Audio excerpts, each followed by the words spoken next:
বিষধর নীল ড্রাগনকে ঘিরে আতঙ্ক, দলে দলে উঠে আসছে ডাঙায়। বন্ধ হলো পরপর সমুদ্র সৈকত। পৃথিবীতে ড্রাগনের প্রত্যাবর্তন ঘটছে বলে জোর শোরগোল।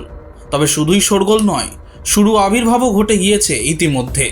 পরিস্থিতি এমন যে নীল ড্রাগনের উৎপাতে একের পর এক সমুদ্র সৈকত বন্ধ করে দেওয়া হলো স্পেনের সমুদ্র সৈকতে নীল রঙের ড্রাগন দেখা গিয়েছে বলে খবর। জলের তোড়ে সেগুলি ভেসে আসছে বলে দাবি স্থানীয়দের। খোলসের ভিতর শামুক যেমন দেখতে, এই নীল ড্রাগনের গড়নও তেমন বলেই জানা যাচ্ছে। সেগুলিকে ব্লু ড্রাগন বলে উল্লেখ করেছেন অনেকে।